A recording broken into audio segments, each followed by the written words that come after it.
Cool.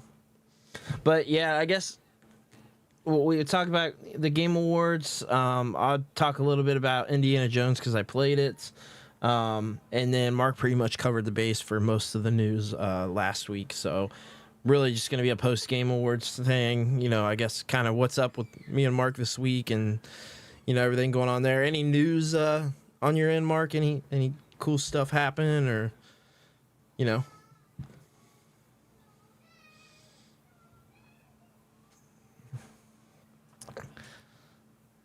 Did you get any pickups this week?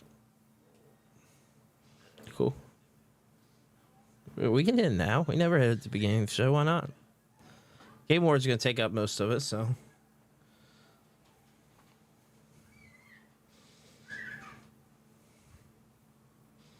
Yeah, he's like, oh, I forgot as soon as we were done.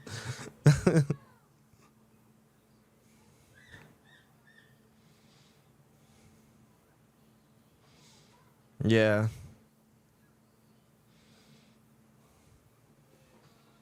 I know you're a big Sega fan, too.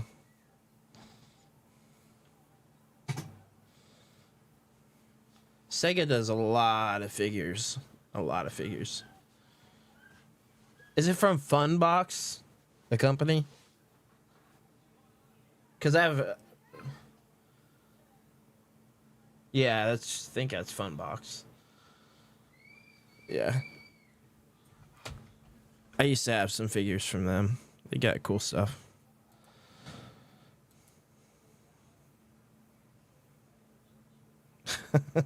Yeah, that's like limited run games, man.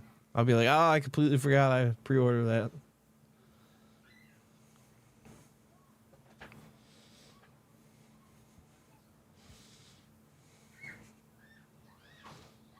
Yeah. Yeah, right? No better than the VHS days.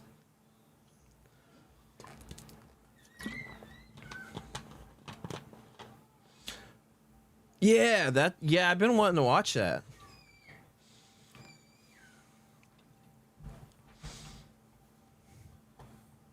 Because of DVD and Blu-ray. I've been wanting to watch that for a long time.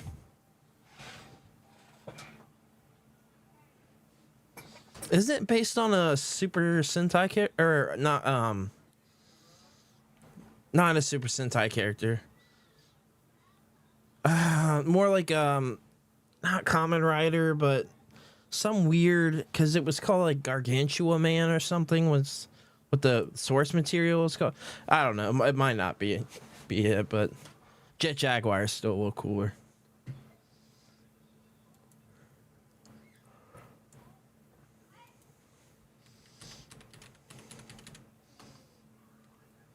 Gotcha.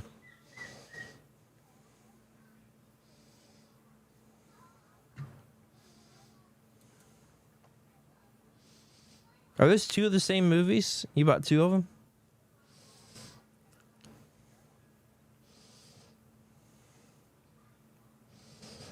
Oh, they're different. Okay.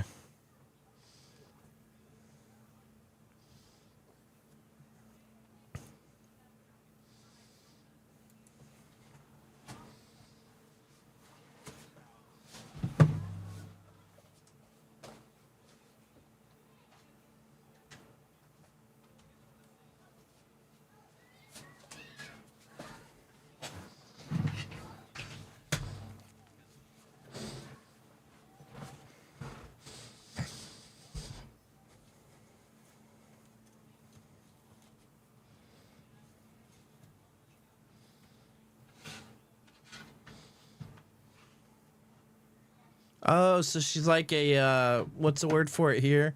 A scribe?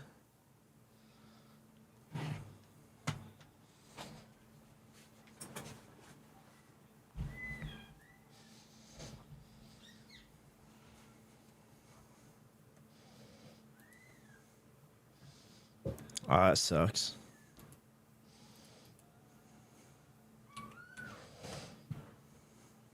That's kind of dope.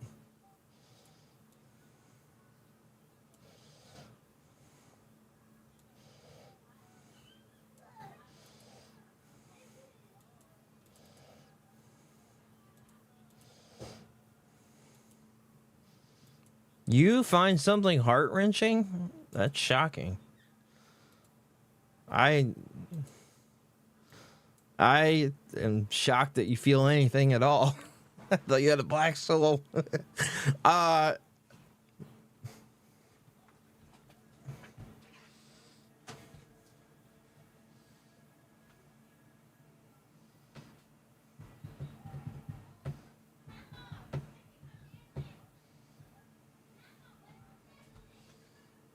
I was trying to see what I...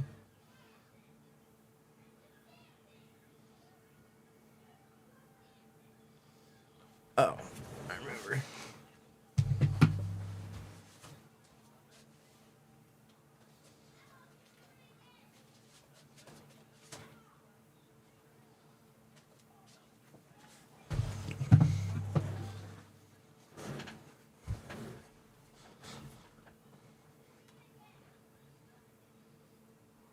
Yeah.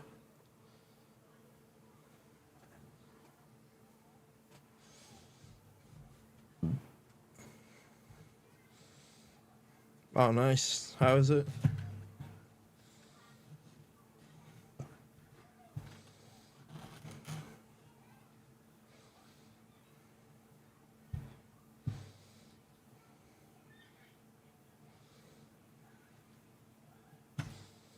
So they do a lot of that. Let's combine the first couple episodes of the show into a movie.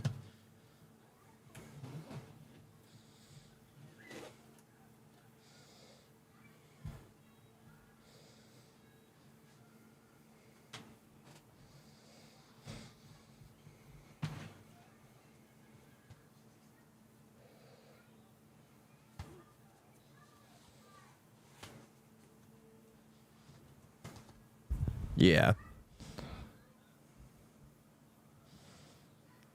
Hey, thanks for Riot Ward for following from our short video. Appreciate that.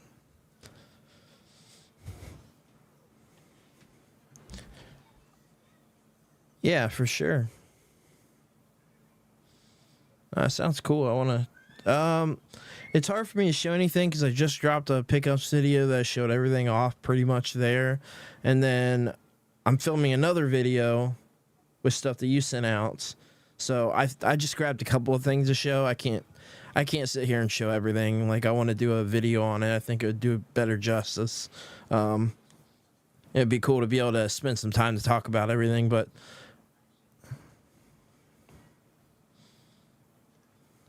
okay. Yeah, no worries. But the first thing was I showed my pickups video, which was the big thing. This was the big boy purchase, was the Rode Wireless Go microphones. So it comes with 2 mics and then a receiver. So this was the big boy purchase. I've been needing these for videos for a while. And look at Mark talking to himself there. He's laughing. Oh man, I see you laughing. Yeah, so we just picked that up, and then a couple of things that came in the mail from Mark was I was just gonna show a couple of Blu-rays.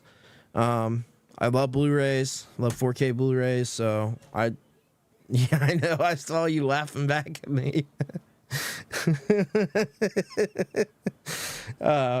No, I was saying I got my big boy purchase with the Rode Wireless Go microphones for regular videos, finally. And now I was going to show a couple of the Blu-rays, but Princess Mononoke, a classic Studio Ghibli film, one that everybody should watch, I would say. It's one of the essentials. It's an amazing film. Freezing, which I'd never seen this one, so this one I have to check out. Okay, it doesn't scream ecchi besides the boobs, I guess, but I mean every anime is like that now. So, then the other really cool one, I love all the Studio Ghibli stuff, so I wanted the 2-packs for Ponyo and My Neighbor Totoro. So now it's either I'm going to go after all the steelbooks or I'm going to go after all the double packs and then buy the rest singles, because unfortunately not all the Studio Ghibli movies come in these double packs. There's only like 7 sets. There's 6 or 7. Yeah, but for some reason, not all of them come in these double packs that come with like the special cover and everything like that, which is really weird. But I might grab those. I might grab the Steelbooks. I don't know yet. And then one that was super exciting because it's not out on 4K Blu-ray. I don't know why it's not, but it is on Blu-ray, which is good. It's one of my favorites, obviously, Yu Yu Hakusho. So, really excited. I said I wanted to revisit that. It was one I said I wanted to talk about, so we're definitely going to be talking about it. I'm going to be revisiting it, and excited about that. So there's just a couple of things, and keep an eye out for another video coming up on mostly anime and manga with a couple of games and a couple of other things thrown in there, like Pokemon cards and stuff like that. So, yeah. No, I absolutely loved it. It is one of my favorite things, so I was really excited about that.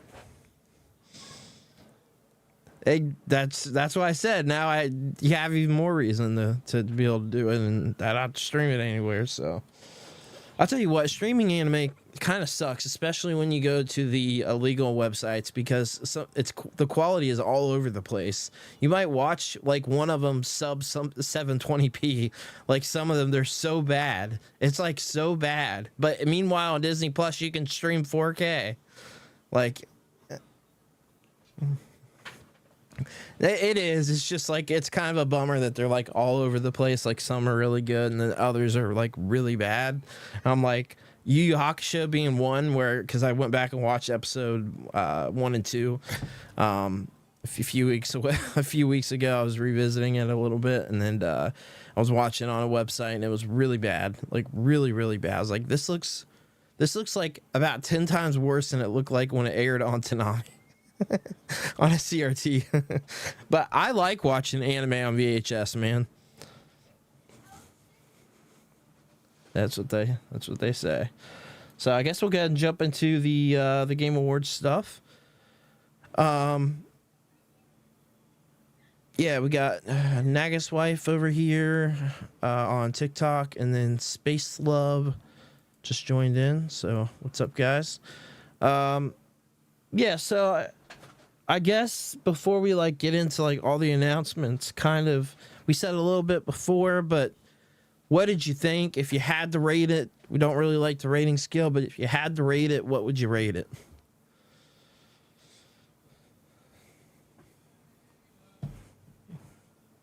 Yeah. Yeah, that was really annoying. Yeah, I'm at an 8 too. That was the first number to come to my head. Because I will say, there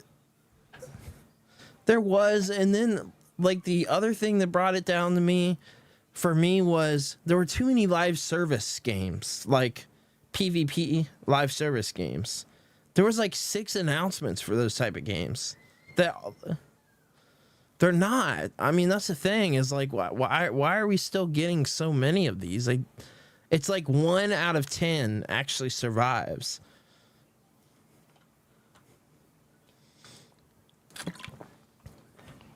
All I can think of is Fortnite and Apex Legends.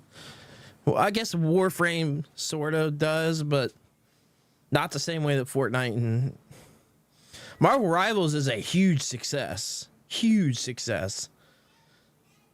And it's actually not that bad. Like, we didn't hate it, and I played it again.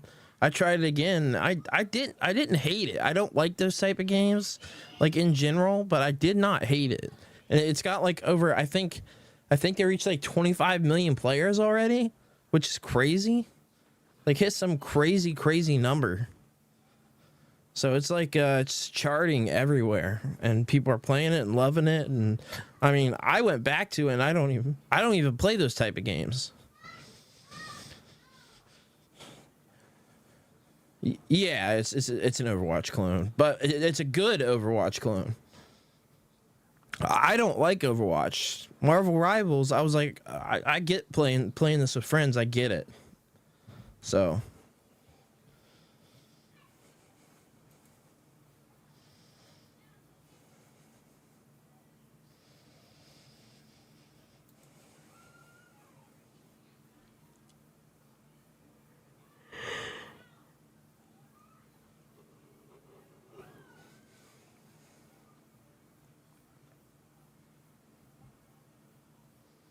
Yeah, for sure.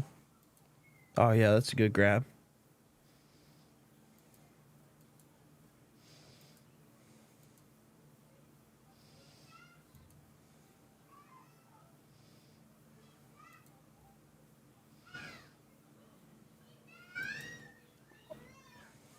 Yeah, Scarlet Nexus. Don't grab that one though. Don't recommend. Scarlet Nexus. You like that game? Is that the game that like flopped right away?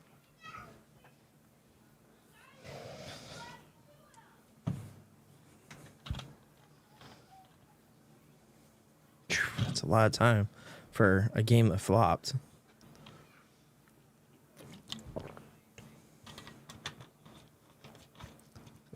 Yeah. Steam sales are nice. Did you see the rumor that popped up today? It actually came out today that the next Asus ROG Ally is actually going to be a SteamOS machine. Yeah, we should probably bring that up. I didn't think about that before the Game Awards. So one of the rumors that came out was Steam is making a console again, and there's more behind it than that. It's basically that I'll type in to verify what the. Okay, so SteamOS is here as a public release of their Linux-based operating system. Basically, articles are saying that the new Lenovo Legion Go may be the first SteamOS handheld not made by Valve. So it wasn't Asus ROG Ally, but Lenovo Legion Go, people love that handheld as well. And so it says what's interesting is if you look closely at the black variant, there's a dedicated Steam button near the left joystick. This suggests that Lenovo could be one of the third-party manufacturers to launch a handheld gaming console based on SteamOS. And obviously SteamOS works way better than running Windows 11 on. That's the problem with the one downfall, because I played one. The one downfall to not Lenovo, the Asus ROG Ally, which I would say is the best. The one downfall is that you're running native Windows 11. So you're not running there's no over the top OS. There's no operating system. It's a copy paste Windows 11. Yeah, so that's the one downfall. But you can still play Steam, you can play Game Pass, you can play GOG, you can play, all that stuff on there. So all that makes it really good. It's just that overall you're running Windows 11, and in general most people hate Windows 11 to begin with. So what's up, Melvin Roach? You still running 10?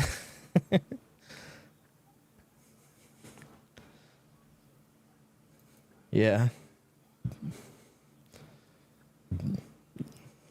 Yeah. But what do you think about SteamOS being used in other non-Valve hardware? And then also, what do you think about Valve making another Steam machine, basically a Steam machine too? We knew they were making a new Steam Deck, but we didn't know that they were going to make a dedicated console.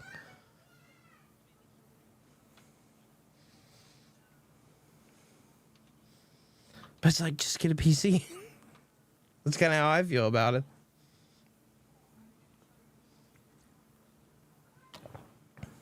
No, not the Steam Deck, but I meant the Steam. When I say dedicated console, I mean a dedicated like a PS5 and a Series X.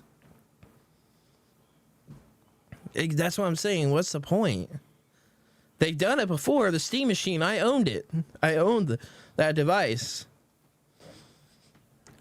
A Steam Deck makes total sense, but the other thing, I bought that Steam machine, and it was terrible. I had one of the worst controllers of all time.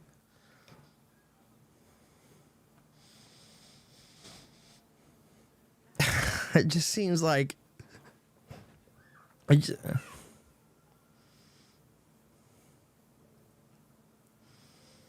doesn't feel like there would be a market there for that, but the Steam Deck obviously is a huge market for.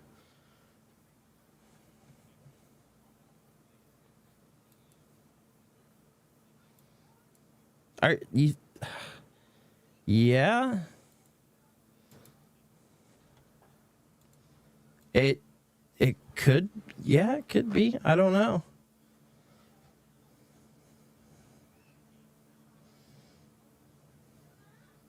Yeah, that's...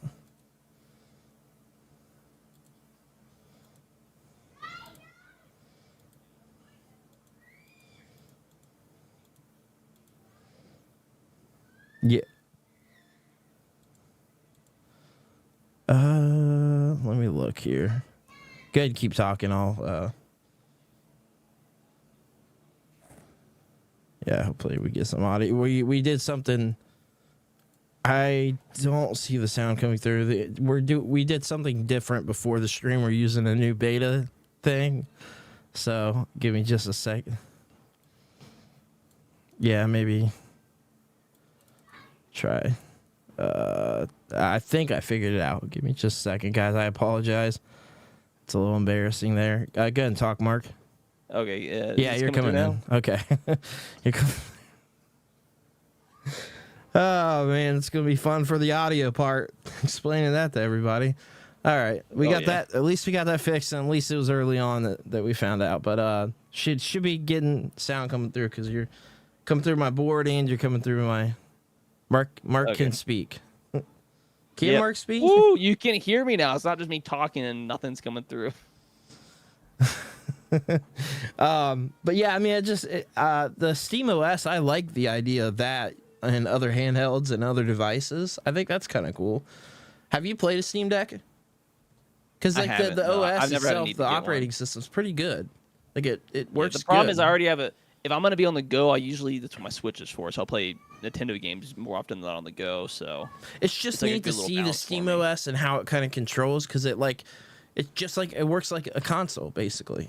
So I mean, like it does its job, and so them using SteamOS and other handhelds makes sense. Yeah, I don't know. I think it'd be pretty cool.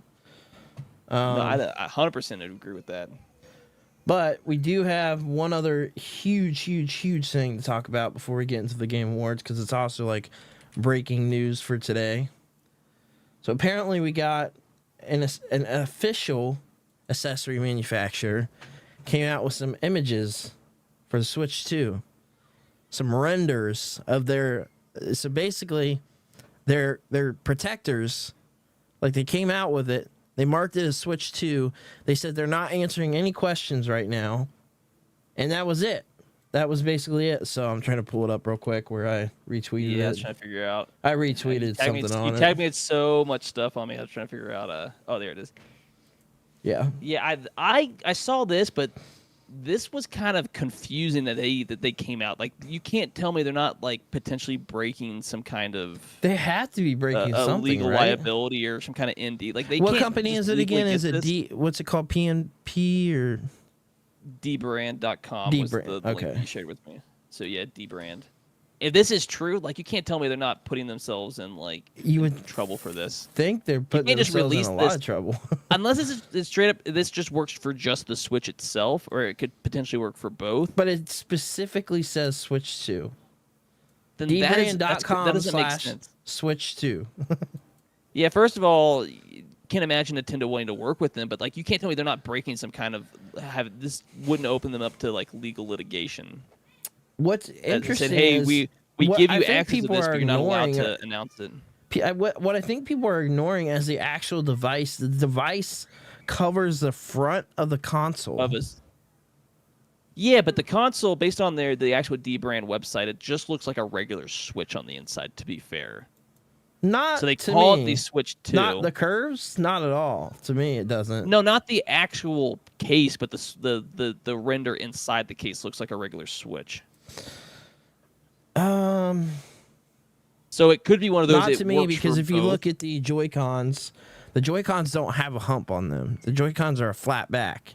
If you look at the Joy-Cons on the back of the Switch 2, there's this weird hump and like where your fingers would go in between the trigger buttons. Based off the render, you can't really see a whole lot. Dude, I could see you can see the entire back of the Joy-Con. It's got that whole hump on it, and Joy-Cons are flat.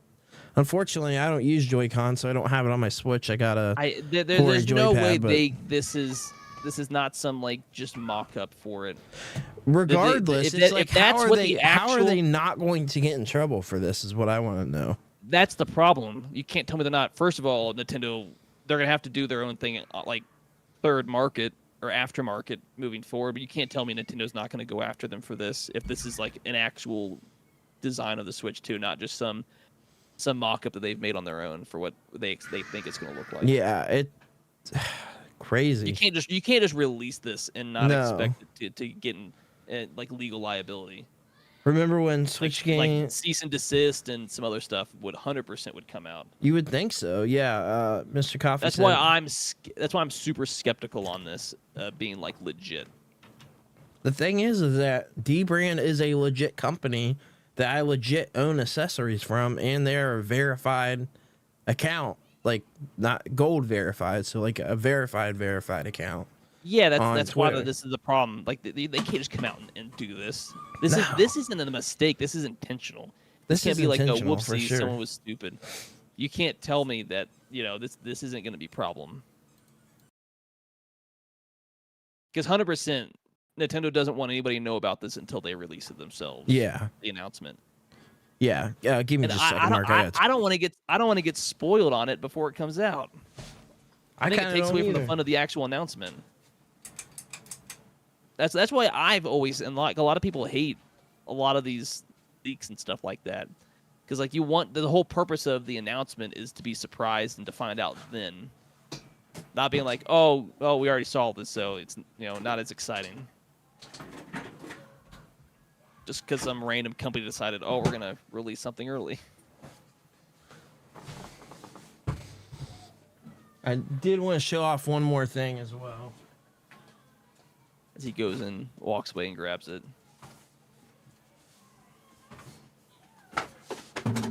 It's okay.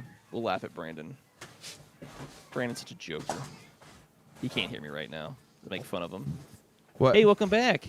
I didn't say anything bad at all. What are you talking about? Yeah, right. I heard you say something about when he comes back.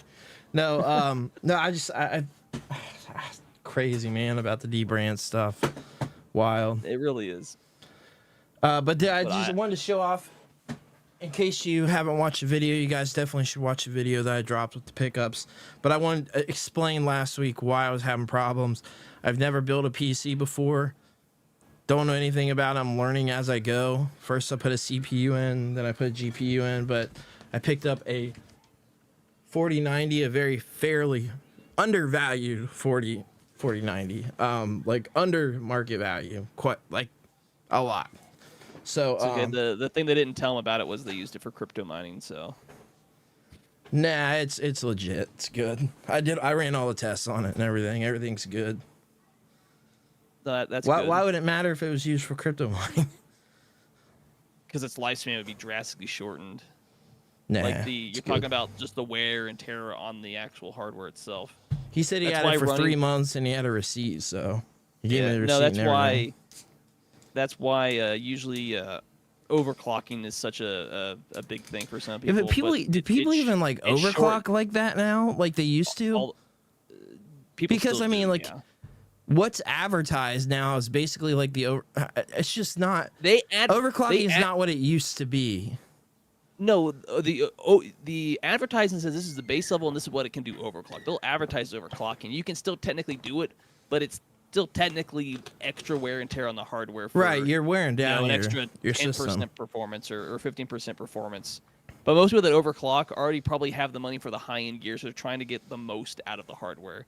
And most of those people probably get new hardware every year anyways when the new 5090, 6090, 7090 comes out and stuff like that. They're just selling what they had for a year and then buying the new thing, so they don't really care because they're not going to have it to where the wear and tear can be a Well, problem. the guy seemed legit and everything like that, and he actually went back to he was showing me everything, like showing me his rig, and he said the fun that he has, he doesn't really have fun playing games anymore. He has fun building PCs, but he went back to a 4070 Ti because he doesn't have time to play games, so he had no use for a 4090 anymore. So It's just sitting there. It's I just could see sitting that. there. So Yeah, This means the price he sold it for essentially paid for 4070 Ti. it was under MSRP, which, if you know anything, these are going for about 3 to 4 times MSRP right now. The 4090. Yeah, because what it's about. You can find it for $3,000 to $4,000 all day. Oh, but it's normally scalp it all day. It's about normally $1,500. $1,500. Yeah, it's normally $1,500. Which is like the cost of my whole rig right now with the 4070. So I paid under that. I'll just say that. I paid under the MSRP. So, which is very hard to do for a used one on eBay. I mean, you're looking at like $3,000 right now. I appreciate it, Mr. Coffee. He said, "Hey kid, want to hop in my van and look at my GPU?" Sure, mister. Those are run hot. Those are crypto machines to be on for days. Yeah, that makes sense, I guess. Well, they essentially run 24/7 for. Yeah, crypto mining is so stupid. I'm sorry. That's the problem For with any a lot of crypto bros that we have following, I'm sorry. Crypto mining. I mean, sucks. it makes sense. The problem is they then sell those GPUs. The problem is they might last 3 months before they go dead on you. That's the problem. Which is a problem. Yeah. Because they're essentially running at they're running maxed out for months on it. I know a guy that bought 3 4090s when they first came out. In 2021? He bought 3 of them, and all for crypto mining. He got nowhere with it. Like, he still works at his local retail store. So the problem is when did Bitcoin come out? Like 2012 or something like that? Yeah, it's been around for a long time. The problem is, like, if you really wanted to get into it and you only had, like, get into it immediately, then yeah. The problem is now, like, if you want to make any money, you essentially need a warehouse of just nothing but crypto mine at this point. Yeah. To really make money, just because of they all run Minecraft and everything. Yeah. It gets harder to do the calculations and to get more out of a Bitcoin as more time goes on, because there's just less of like a. I guess if you think of it, this is not wrong, but for example, like at its start, say Bitcoin, it only has say 100 Bitcoins, and you can only mine that for so long until it's all been mined. And once all the crypto's been mined, that's it. There's no more. So there is like a hard cap on what you can have. Yeah, I don't necessarily get it. I don't understand the mining. How can you just build something and it digs up Bitcoin? It's doing mathematical equations. That's all it's doing. Essentially, it's a little bit more. It's far more complicated. Like robbing a bank. It's essentially just it's doing a lot of equations to find the new Bitcoin, essentially, for whatever it does. I haven't dug into it since like probably 2021, 2022. Because I knew a guy that knew about it. He didn't mine Bitcoin, but he traded in Bitcoin stock, essentially. Yeah, one Bitcoin is worth like $14,000 now, which is crazy. No, it's close. It's above 90,000 right now. Whoa. I can pull it up right now. The Bitcoin price right now is $102,105. That's crazy. Right now. It's spiked in the last I think it spiked back in November. I think. That's wild. I got way too much of my mental. Learn from what I've been through. I finna do what I didn't do. It spiked around the 6th or 7th of November is when it spiked from 70,000 all the way to like 90,000 in the span of like a week or two. Wild. So from like early November to like Thanksgiving, it spiked about $20,000, and it's slowly on an up and up. That's crazy, man. Yeah, it's wild. Yeah, it's M said, why Snoop Dogg was in Game Awards. Said Snoop's a G. I know, but Game Awards of all things. It's kind of weird. And he's like, I want to be in a video game. And I guarantee he'll be in he's already been in a video game anyway. I mean, he's got money. That's the thing. He just chills now all day. You just see him doing random stuff. Can you blame him, right? Bro's loaded, especially with all the royalties at this point. Yeah, how popular dude. He is. Oh my gosh. He bought Death Row Records, and they have a game studio called Death Row Games. Apparently, it's crazy. I might have to look that up real quick. I don't know if that was a joke or if he was like being serious, but with it being him, I believe it's serious. I mean, there's an actual a big gamer. I know he loves the PS5. Ubisoft made a game called Death Row back in 2002. Yeah, Death Row Underground Team Combat. Yeah, it's like a 2002 Xbox game. That is a horrible name. New Regency I googled it. That's the teams person with that Death came Row. up. Oh no, Death Row Games is real. Huh? Interesting. Yeah. Well, Snoop Dogg's in Fortnite now, but you know, so Hey, that's how you know Snoop Dogg's now official. He's in Fortnite. That means he made it. He's popular enough to be relevant. everything's been in Fortnite now. I mean, That like makes no sense Fortnite's the way got I like said it. 5 modes now. It just got Guitar Hero for God's sake. Yeah, it's got its own what's that, hero shooter? Yeah, now version it's got of an arena shooter. Marvel Like, Rivals? what the heck? I mean, it makes Marvel sense that they're jumping in the train because everything else is, I guess. But what do you guys think of the Muppets? The Muppets was weird. They were kind of annoying. I liked the Muppets, mean, but I don't I like liked those them- Muppets. I liked them riffing on Jeff Keighley. Yeah, but I other than like that- the ripping on Jeff in the show, but yeah, they were kind of annoying. To be honest or with you. and then, like after a while, I'm like, okay. But that's like a lot of the awards. I'm sitting here like, why are you? Aren't the commercials the game advertisements? Why do you need other BS commercials in this thing? Like, just keep it going. Like, come on, guys. And if you need that extra money for Snoop Dogg, then you don't need Snoop Dogg. That's at the very least, that's how I feel about it. I don't know if I should bring this up or should we should save it for the I'll say, save it for I the just wanna other bring it up one podcast, time. but the official lineup for the Crunchyroll's winter anime lineup is up. Just went up today. Oh yeah. Oh no, because we're gonna be talking about that tomorrow on. when we Okay, we'll record just the, save it for tomorrow then. Game Junction Podcast. That's like the whole. Okay. this Yeah, week's that's right. episode for I that. forgot we're reacting to everything. But no, I yeah. want to say because I saw it on there. I think it was at 𝐒𝐫𝐚𝐧𝐝𝐲 over on X. He was like, when white people at the Game Awards, when Snoop Dogg tells him to stand up and dance, it's just a weird meme with some dude going, yeah, yeah. You saw that? Like those two girls thinking they were No. hot S. No. I was looking at like, oh my god, y'all are like making fools of yourself. It's a I good meme. missed that. That was funny. That's funny. Did you see that Cyberpunk Edge Runner is getting a Blu-ray and a prequel? That doesn't surprise me. I assume the second. Well, from what we know, the second series is gonna have. It's not supposed to involve. It's getting a the other prequel manga, characters. sorry. Prequel manga, and then it's coming out Yeah. on Blu-ray. That makes more sense because I thought they said if they were ever going to do a second season, it was going to have to be a whole new story. Like those characters or stories already been told and Blu-ray coming in 2025. I loved that. Edge Runners was so good. I got to go back and watch it. Like suffer through Edge Runners for a second time, not because it's bad, just because of It's how it ends. depressing, yeah.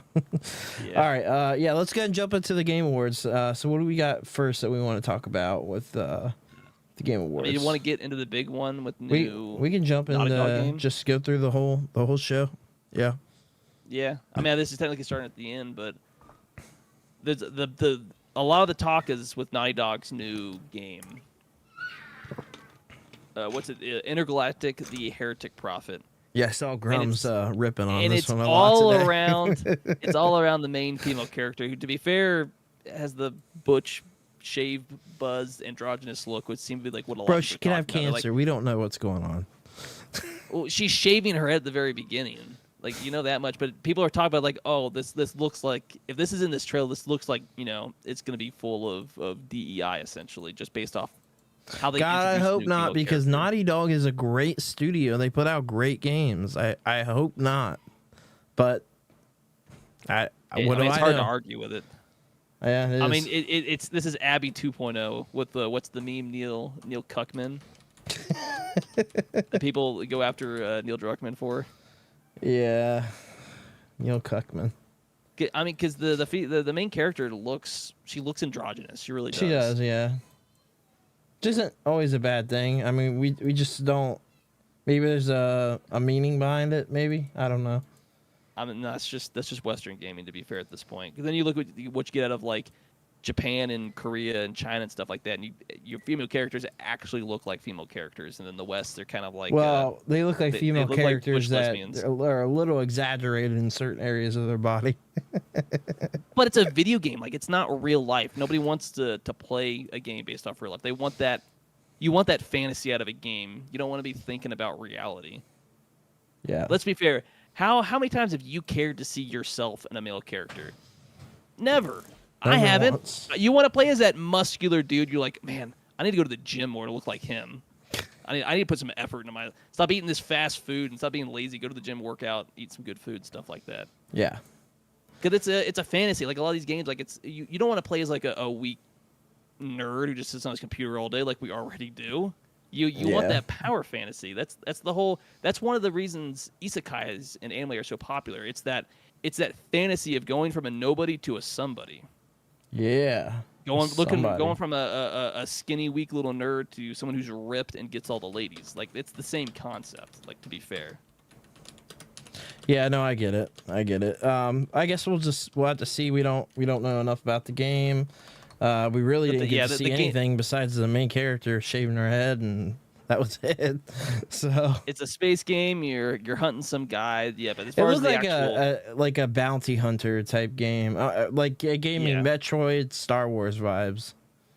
Yeah, I mean, because it was just a CGI trailer, so I mean that's enough ammunition for people that don't agree with the whole DEI or the perceived DEI to go after it. But Grums. The game itself, not dealing with that. There's a lot of people outside of Grums that yeah, but he posted about it a lot today.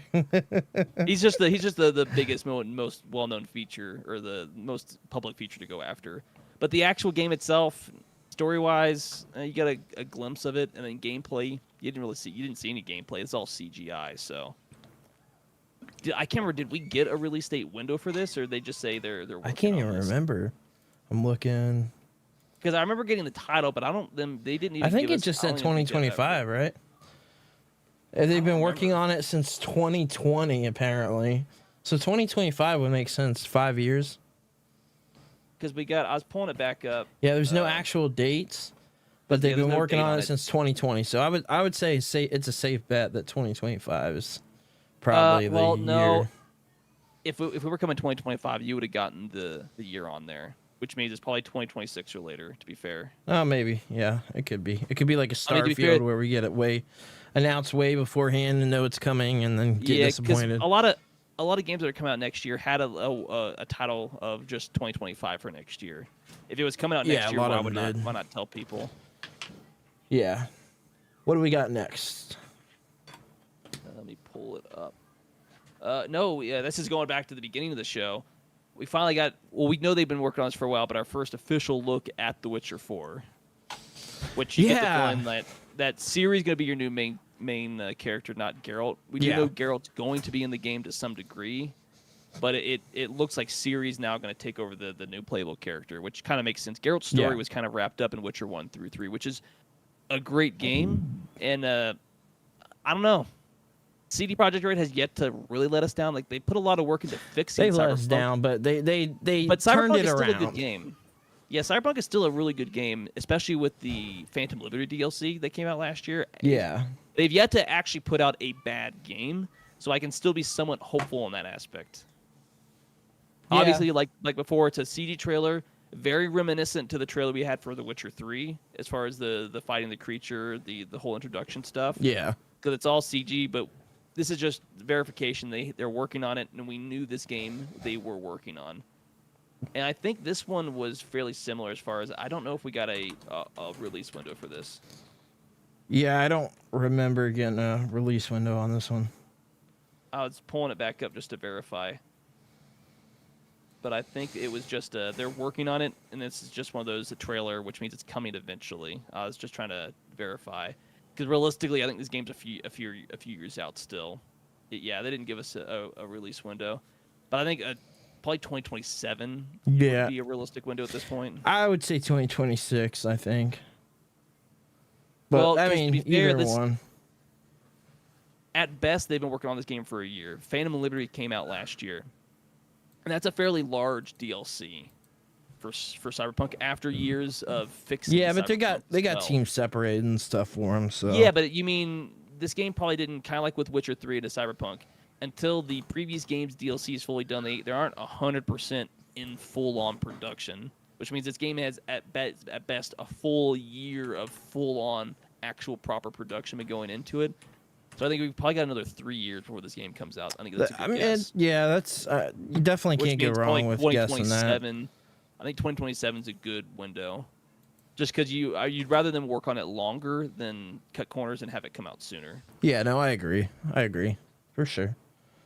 So we got to look at The Witcher 4, and then we got. I guess you got 18 years Okami later. Okami sequel, which is a big deal. It's literally called Okami sequel.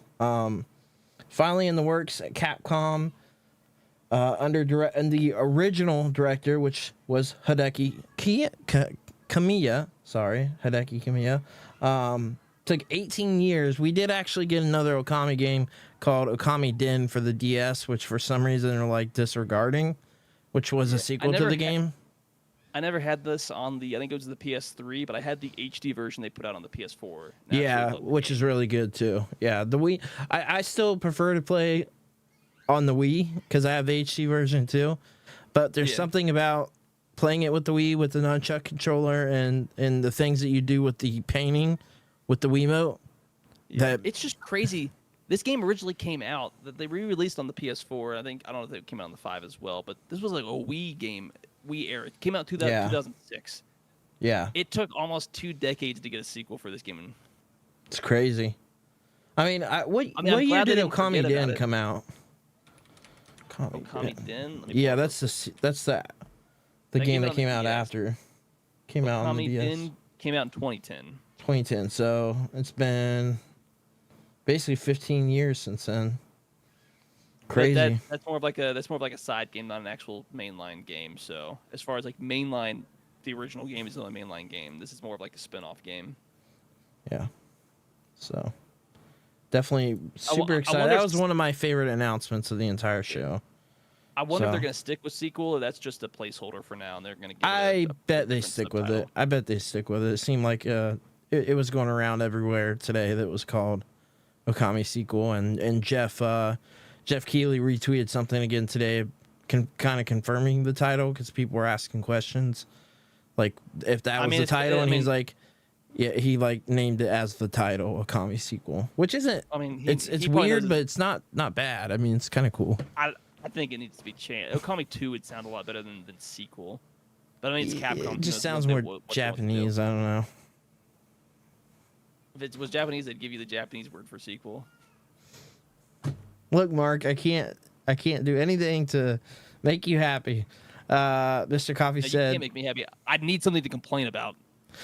Mr. Coffee said, "No official release date. Websites are just saying no chance for 2025, 2026 since it is only recently entered full scale production phase this year." So yeah, that's for The Witcher. Yeah, I even think 2026 is too early. If it was coming out next year, they would have given you a 2025 release title. If not, it's a year or two at a minimum. But I think some of these other games are going to take a few years to come out. Well, I'll let you take this next one since you're the big dog for this series here. Oh, Borderlands 4? Yeah. I mean, it looks like, as far as the graphics go, it looks like 3. Much just like 3 as far as that goes. So it's not a 1 to 2, 2 to 3 as far as how the graphics look. It just looks a little bit more polished, but the graphically it looks pretty cleaner. Much the similar as 3, which you'd expect another 4 years. We got to look at the main. Don't know a whole lot about the. We were talking, so I probably missed some of it. So obviously we're getting a new villain. I don't know if we kind of have an idea of who it might be, but might need to wait for a proper trailer. And we got to look at some of our new Vault Hunters, though I don't know as far as the actual abilities. Obviously, this is more just showing off what the game's going to look like, and a little bit more as far as what the villain's probably going to be. But yeah, obviously we need to see more. I want to see more gameplay. It should play probably a lot like 3, just refining the combat like they have with 1 to 2, 2 to 3. I'm mainly just interested in the story at this point because that's going to be a make it or break it for me. Yeah. I thought the problem with 3 is it looks and it plays amazing. It plays great. But it's just the story sucks. Is such a letdown, which is the main villains. Like it's not. And then 2 is like the story's great, terrible, but the gameplay isn't as good. But I don't think 2's got solid gameplay. The problem with 3 is like but it's not as good as 3. I don't hate the story completely, but when the story bottoms out, it bottoms out bad, especially with how they treated Maya, and then how Ava is written is terrible. And then the main villains, I get it, it's not the worst, but I thought they got a little bit too meta with your villains and the life and stuff. And it felt like, I can't remember what video I was watching when they said it, but I kind of agree with the sentiment, but that it felt like they were trying to force jokes more often than they did with 2. Where 2 it felt that sneeze just hit me all of a sudden. It felt like 2 what they weren't writing just straight jokes. Sometimes things were just funny in the situation that they were in. But with 3, it just felt like they were just writing jokes out and forcing it to fit in. So hopefully they fix that aspect of it. Like there wasn't a whole lot writing wise that they really need to fix with 3 to make it, at least not bad. But that was like the big problem I had with 3. And then obviously New Tales just kind of shows. New Tales is canon too, which sucks. That's the problem, because it's terribly written. So bad. And if they did that after Borderlands 3, I have zero faith that they can actually fix the writing in Borderlands 4. Borderlands 4 will probably play amazing, but like you're gonna want to play it on mute because who wants to pay attention to a poorly written story? Yeah, no doubt. I mean, it's like that's the only frustrating thing about this is the writing at this point. So I'm hoping that they right the ship on that, because I want this game to be good. I love the Borderlands series. Like I love Borderlands 1, 2, and the pre-sequel. For the most part, I don't know where I'd put 3 in there. 3's probably between 1 and the pre-sequel as far as the writing enjoyment. But like I want the game to be good. So I'm gonna be critical of it, but I want to see more actual story narrative. Not just like I get the worlds will look great, the gameplay is gonna be. It's gonna be great. Did you play Tiny Tina? Because it also looked a lot more like Tiny Tina to me. Wonderlands. Yeah. I've seen gameplay. I didn't actually play it. You didn't play it? Okay. Because I think I have it on my shelf. I just haven't put it in and played it. Some people like it, some people don't. I've heard from both that they like it. I've heard it's better than 3. Fixes problems that like 3 has and feels more like Borderlands 1 and 2. But I've also heard people say that it was very repetitive. So. I mean, that's a lot of how these games play. That game loop still needs to be fun. But it's also a game that didn't get a whole lot of, from what I've seen, a whole lot of support after launch. They kind of launched it and just kind of forgot about it from some people that I saw that actually do like Borderlands content a whole lot. Did you ever play Borderlands Legends either? No. You ever played it? No. I don't even know what it is. It's like an RTS Borderlands game. That sounds terrible. Borderlands is not an RTS. It's a looter shooter. Yeah, but you have Tales from the Borderlands. That's not, But that's not a core game. That's a spin-off. And it's a really well-done game, but it also wasn't so is Borderlands Legends. I can't believe you saying you're a Borderlands fan. You've never heard of Borderlands Legends? Mobile RTS probably is what it was. Have you played the Borderlands VR? Yeah, Borderlands 2 VR, and it was god-awful. I wouldn't recommend it. I didn't have the PSVR 1, so I never got to play it. It's one of those things where they just forced VR on a game that wasn't designed around VR. Kind of like Minecraft, right? Minecraft, yeah. You said you tried that VR, too, and I never played it. VR was never... Games that were developed without VR in mind and they shoehorned in, never really... It's just a more, in-person, like a first-person view, but it plays better with a controller than it does with any kind of VR controls. It's just, it's good VR games were built as a VR game from the ground up, not shoehorned in years after the fact. Yeah, no, I'm with you. All right, what do we got next on the announcement? Oh my god, list? this mobile game came out in 2012. Yeah, it's old. 100% why I didn't play it back then. Year we graduated. It was. I didn't play Borderlands. The first time I played Borderlands was 2015. So there's a 0% chance I would have played that mobile game. But it was fun. And I'm not even an RTS guy. I don't even like RTS. It was removed in August of 2016. So it lasted 4 years. Lasted 4 years. Little sport. Yeah, at the peak of at Borderlands peak. So that's why it was. You know what? I got a Glock in my Yori. So stupid. All right. Well, we got next, please. Oh yeah, so the new standalone Elden Ring game got announced, which is it's a 3-player action adventure game. It's not like Elden Ring. It's an entirely different game. It's basically a spin-off standalone game. has nothing to do with Elden Ring or the DLC. But this actually, me and Mark were slightly talking about this before the podcast, and because it's not a Souls game, we might be interested in playing it, both of us, because I like the lore and the story of all the Souls games, and I don't like the combats. I don't like the combat because it's hard. To be fair, I went back and tried to play the first. Bro, I bought Demon Souls Remake on game. PS5.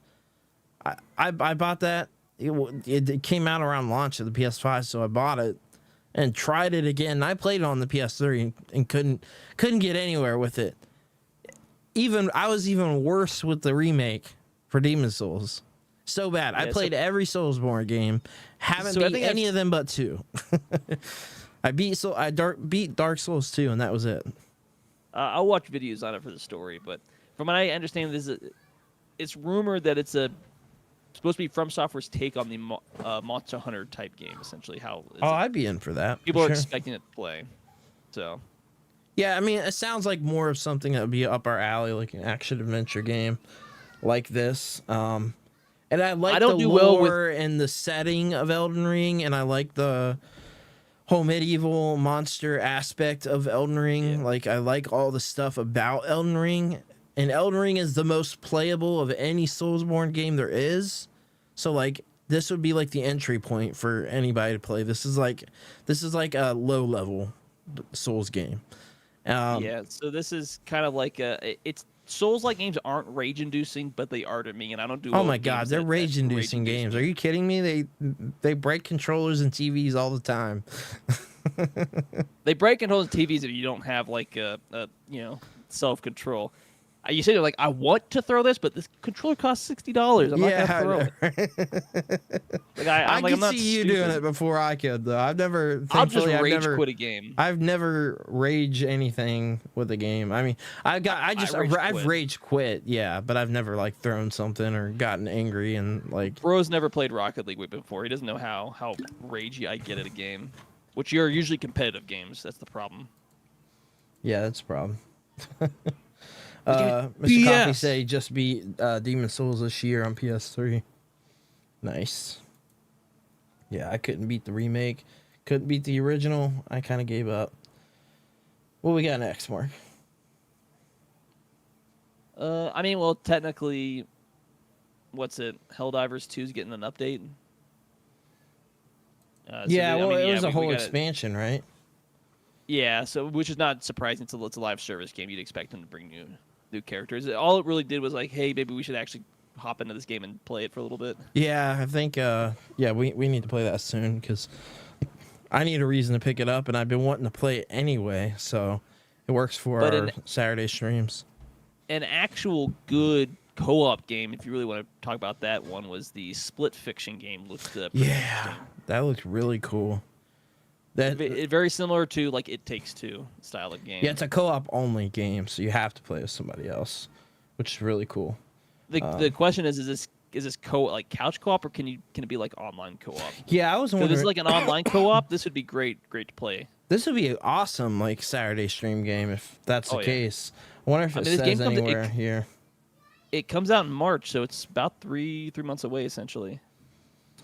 I feel like they gotta have online multiplayer in 2025. They got to. It's gotta be.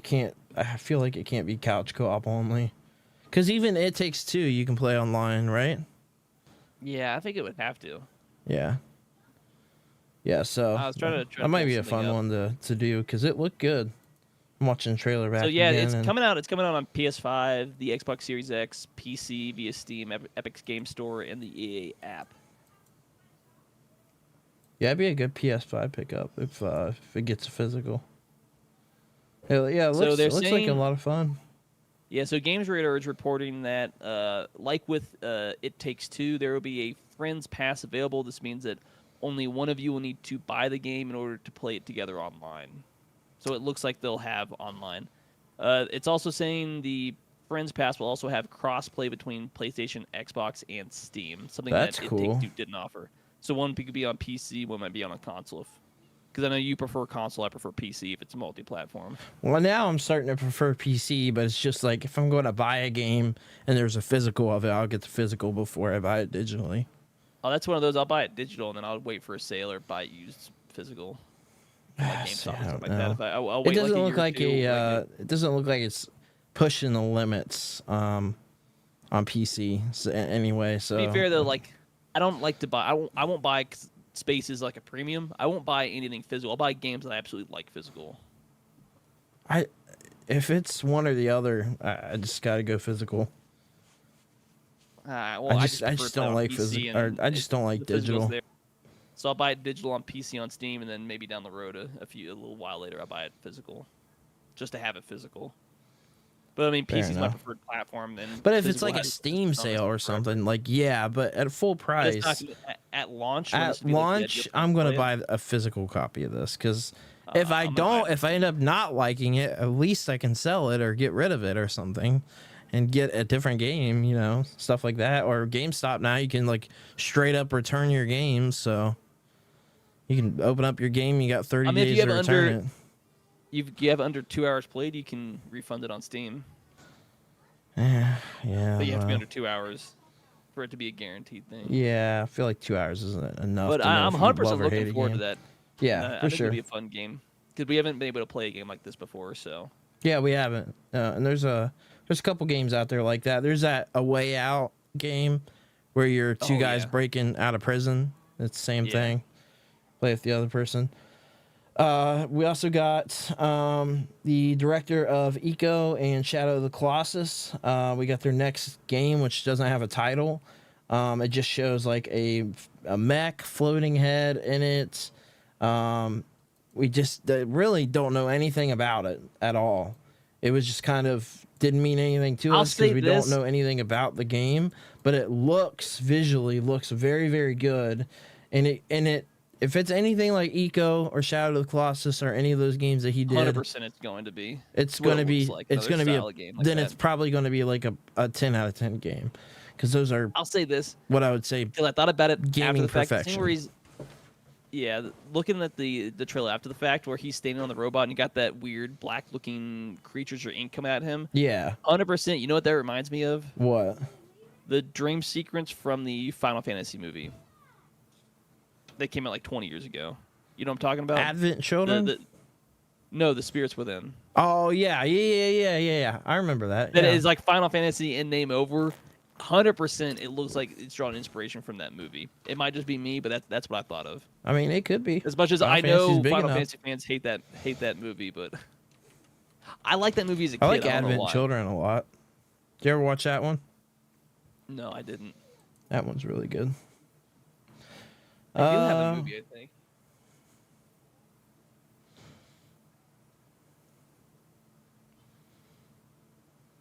All right, Mark's looking for something. So we got Shenmue lead Yu Suzuki has a new game coming out next year with anime vibes cranked all the way up. Brandon, you're lame. No, and it's I did have one. It's Final Fantasy, what's it, 15 𝐒𝐤𝐚𝐥 is the one I have. Oh, yeah, 𝐒𝐤𝐴. Yeah, I watched that one, too. I forgot about that one. I don't like that movie, though. I also don't like Final Fantasy 15 at all. Not a fan. But, yeah, no, this is cool. I love Shenmue. Definitely does have anime vibes. He also created Virtua Fighter, which I found funny. I didn't know he created Virtua Fighter and Shenmue. But the thing is it's a mobile game, so it's gonna lose a few points there. Lost a few points with me there, but it says, and we don't know much about this game at this moment, but the trailer shown at the Game Awards has an adorable art style and cranks the anime vibes up to 11, featuring a purple-haired girl in what seems to be sort of a miniature mech suit matching the cast of robot buddies, actually called Buddy Robots. So that's what we know on that one. Yeah.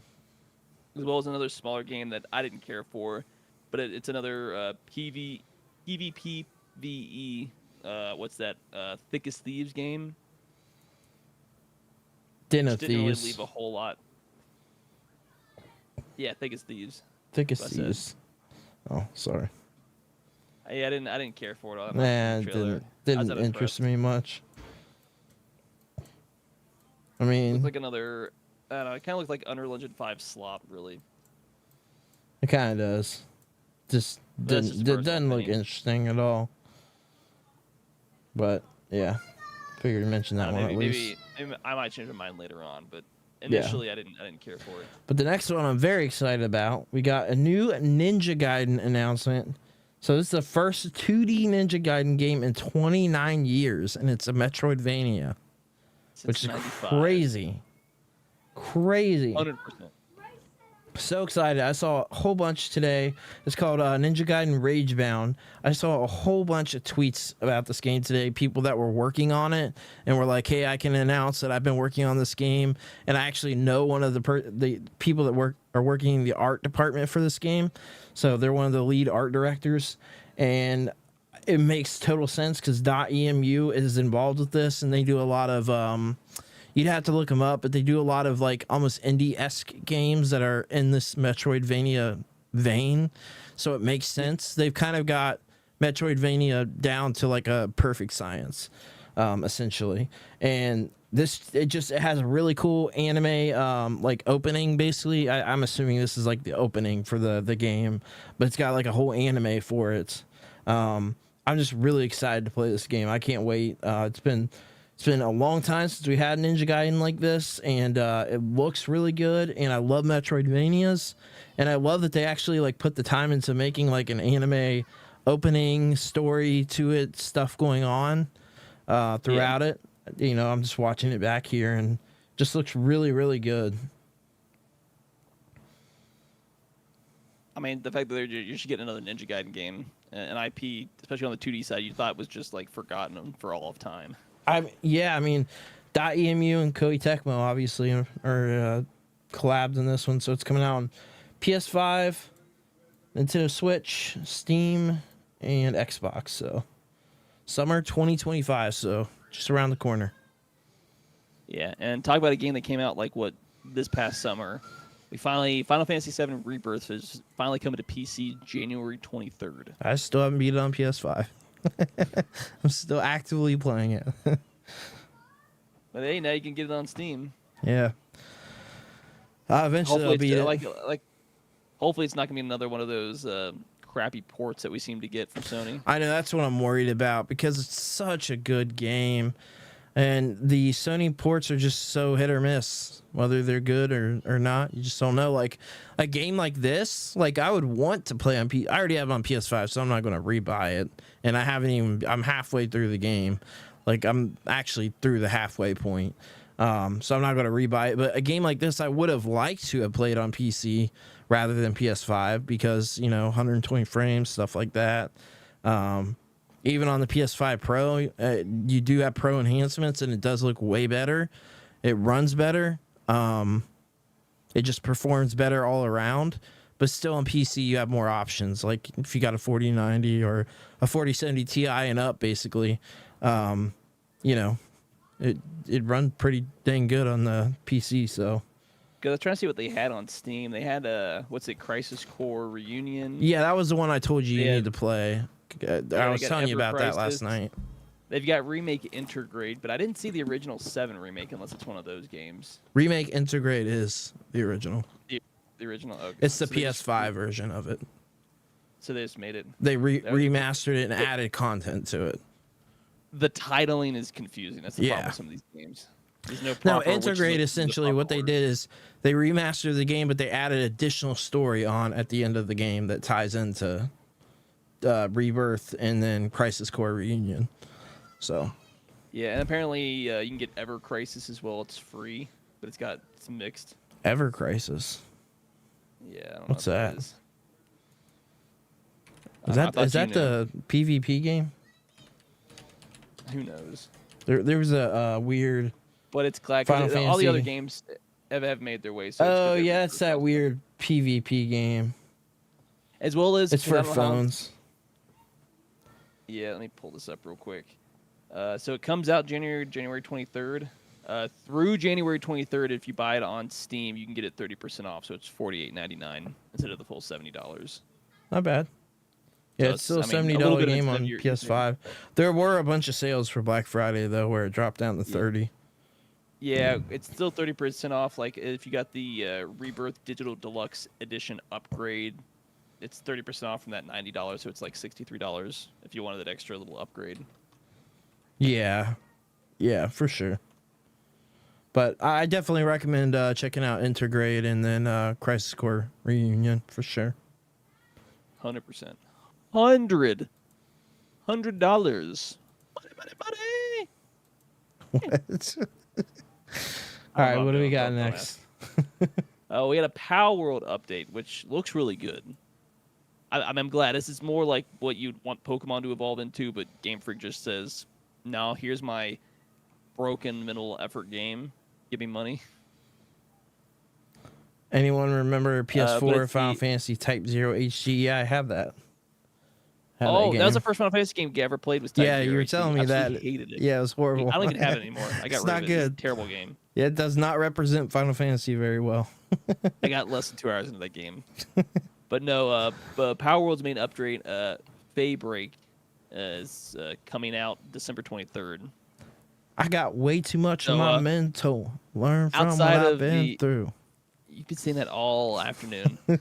But I mean, regardless of everything else going on, it's glad to see that game is continuing to get updating content, especially since the legal cost was like $63,000, something like that. It was like negligible. It's like illegal okay. Pokemon. Lame. Game Freak was saying lame. No buy on PS5. For what? Final Fantasy VII. Oh. Yeah, buy Final Fantasy on PS5. Yeah. But then I can't play it modded like you can on PC. Yeah. That's like the one benefit. You gotta wait for the mods because you're not going to mod it You yourself. talk about Stellar Blade. Stellar Blade will be so much better once it's modded. It'll be interesting to check that out on PC. If you know why, I will buy that on PC again when there's a sale for sure. Oh, I'm gonna buy that on PC and then it's gonna be it'll be modded, 100%. You already know what I mean. I don't need to go any more in depth. Oh boy. Hey man. Yeah. There's other good stuff. People make their own content, other cool stuff you can bring to the game. But I mean, just saying. There's a reason people love to play games modded. It's one of 2 reasons. Former Payday devs, new co-op heist game Den of Wolves got its first gameplay trailer.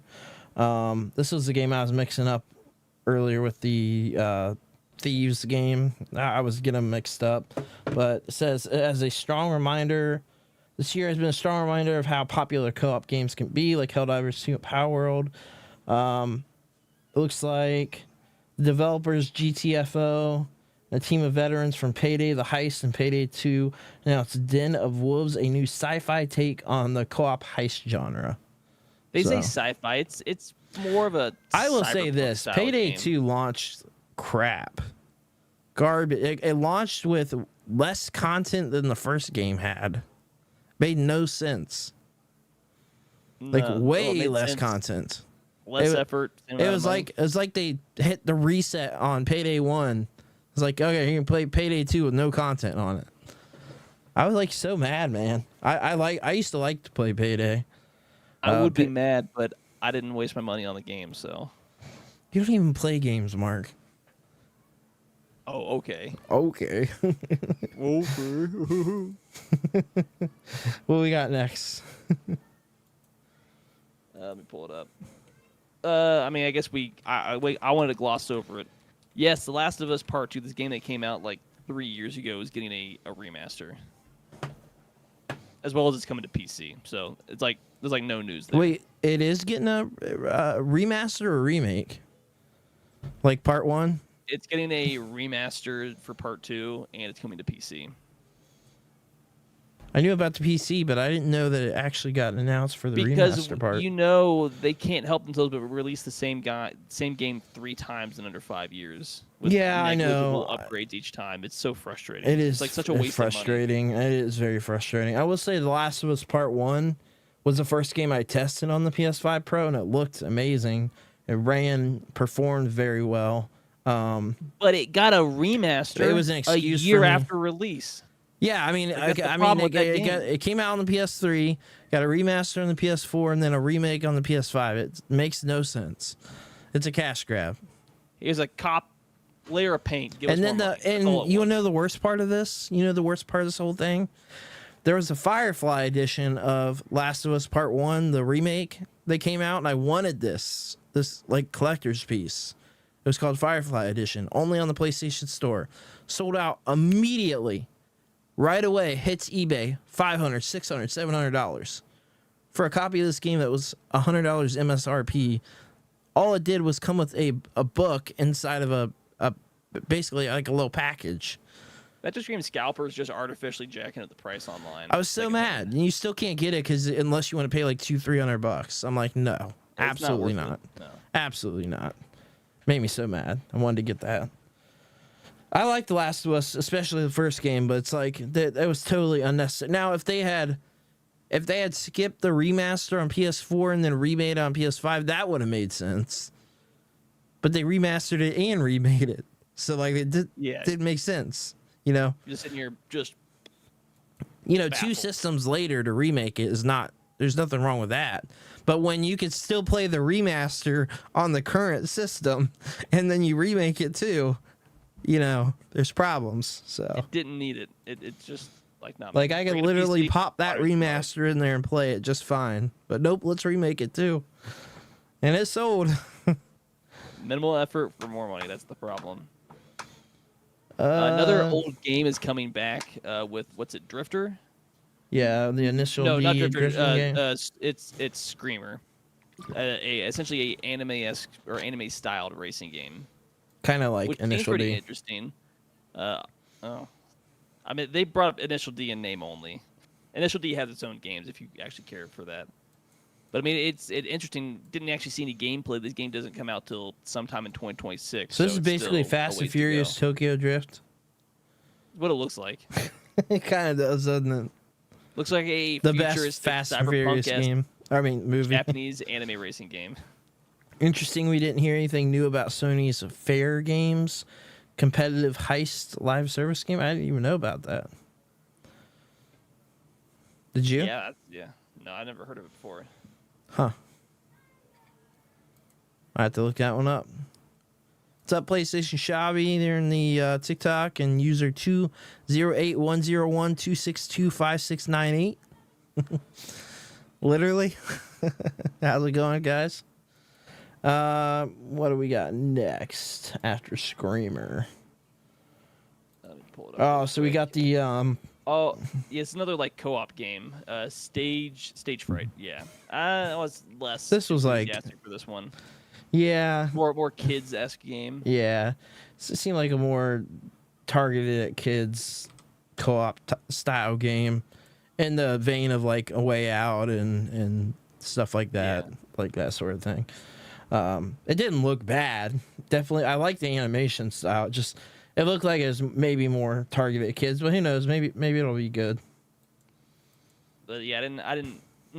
It just guys like, hey, that's a game. I didn't care for it too much. I don't have a whole lot to say about it. And then we got Project Century. I got world premieres. This is from the Like a Dragon it's a studio RGG.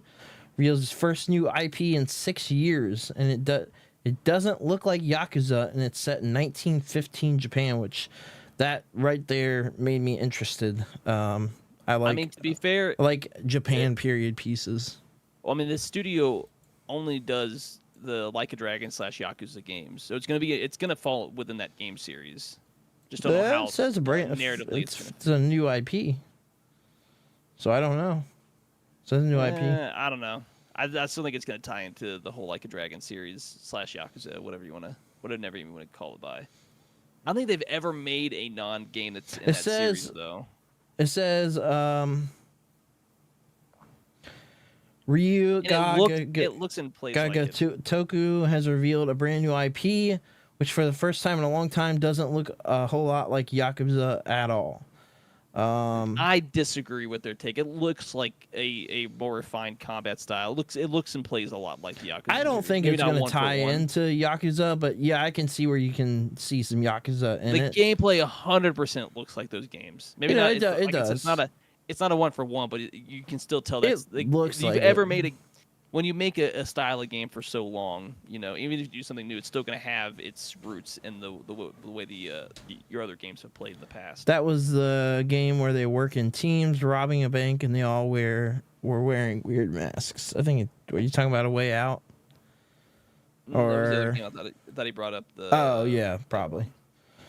The fair game. Then we got another big one that I was excited about. This was one of my top. I had like a top 5 announcements. Onimusha is coming back after 18 years on the PS2. Finally getting a new game in the series. It says, despite the legendary status, Capcom's Onimusha earned it back at the PS2 days. The series never got its due in later consoles. Now the series is coming back in the form of Onimusha Way of the Sword. And would you believe it? A modern third-person action game about a Japanese warrior slaying demons looks a little more like Sekiro. Whether Capcom's taken any direct inspiration from Software remains to be seen. I did kind of see that too, because at first I said, I kept saying, is this a From Software game? Like, I thought it was a Sekiro sequel. But yeah, no, it makes sense. Onimusha, really, really cool. I got confused a couple times in the trailer because it's like, what is this? I thought it was a few different things before the wording came up. I was like, oh, that's a really good announcement. If you have not played the Onimusha games, they are so good. So why Capcom never continued? Just like they ignore Mega Man, like they ignore everything, man. If it's not Monster Hunter, they ignore it. And Resident Evil, it's Pretty much. Yeah. Because those are their money makers. So that's what they're gonna. I mean, and I love both of those series, but it's like Mega Man is one of my favorite series of all time, and it's what they're most notorious for, I would say. And we don't get any Mega Man stuff at all. We get Mega Man 11 came out like 6 years ago, something like that. Yeah. So I just have to bring it up because just Mr. Coffee brought it up.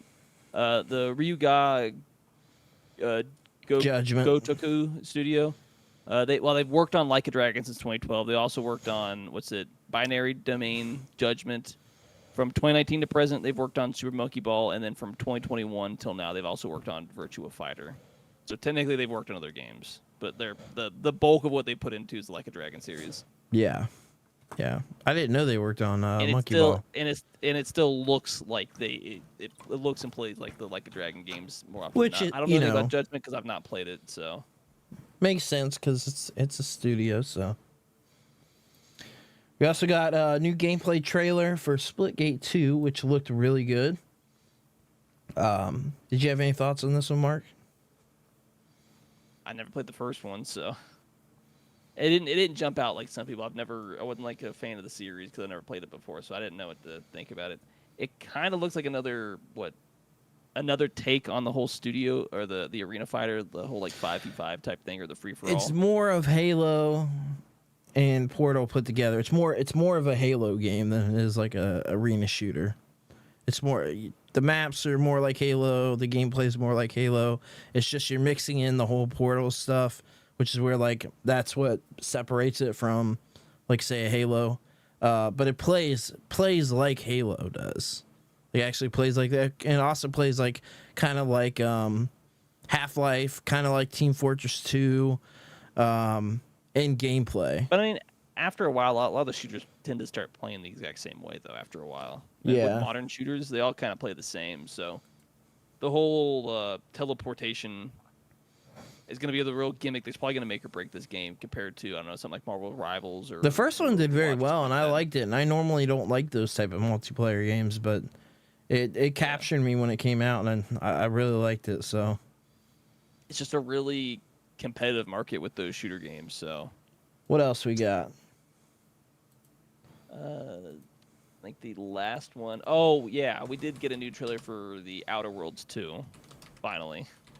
Yeah, what'd you think about that one? Hopefully it's going to be a good one. I mean, didn't get a whole lot. I mean, it's more of like a teaser trailer is what it felt like. I feel like, yeah, this is what the game's essentially going to look like and kind of play. It wasn't really a lot of story, but I assume it's going to take place after the end of the first one because that's just narratively where the game ended off.